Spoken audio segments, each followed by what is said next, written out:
Hey guys, and welcome back to another video. In this one, I'm going to be showing you a solo steady gold farm. Before we get into it, if you would like to learn more about making gold in retail World of Warcraft, you can check out my complete gold making guide over on goldcap.com. I'll have a link down below in the description box. So the items that we're going to be farming for are the ghost mushrooms, also the arcane crystals. Now to get the arcane crystals, you need mining, and you're just going to mine the thorium ore all around Ungor crater. So this is the route that we're going to be using. As you can see, the little circle at the top, there is a cave, and that is where the ghost mushrooms are.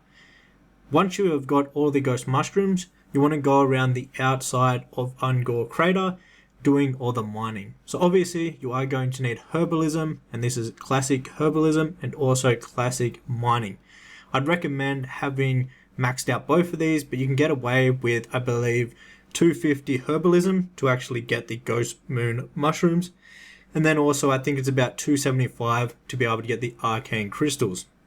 Now when doing this farm, I'd recommend starting off at the cave and going ahead and getting all the ghost mushrooms, because these ghost mushrooms, they do take a little while to respawn. So the tactic that we're going to be using is we're going to start off at the cave.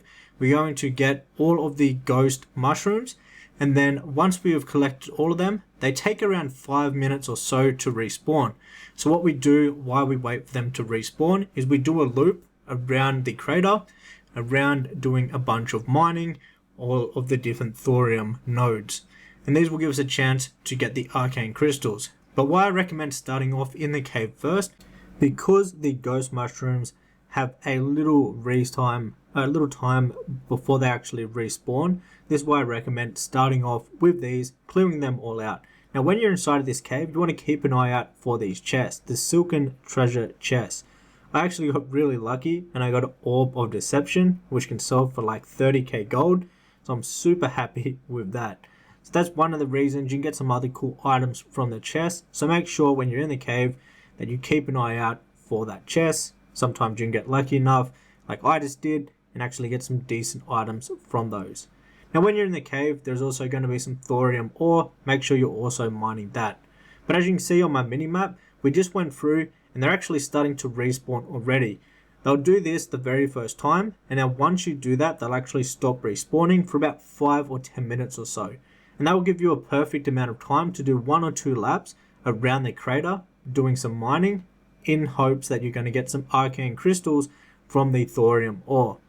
Now the arcane crystals do have a low drop chance when mining the thorium ore. It is obviously the best way to get them, but it's not like you're going to get a whole heap of them.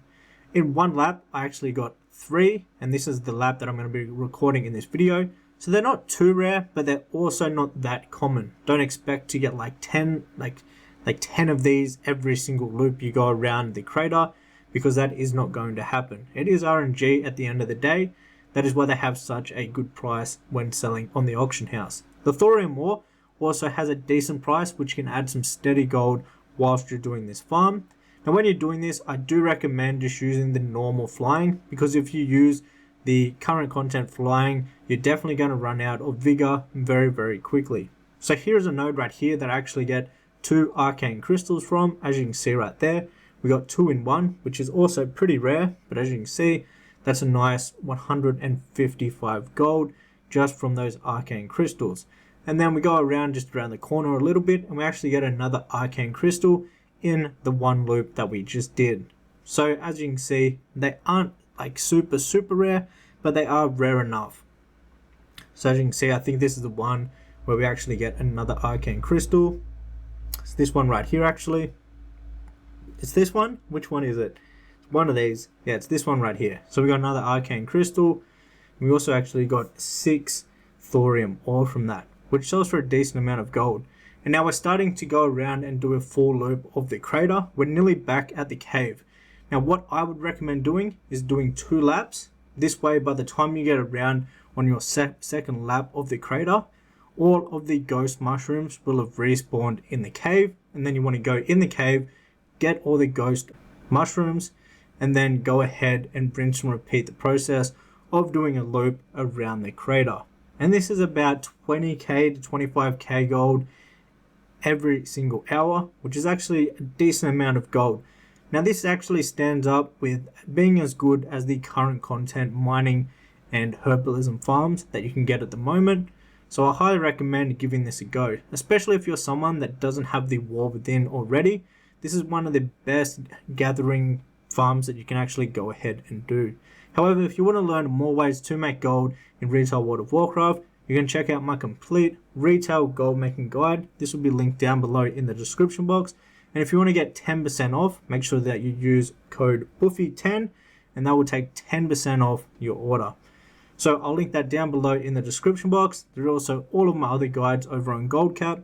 Also, you can become a member on Goldcap, where we're actually posting new guides every single day. That was it for the video, and I'll see you in the next one.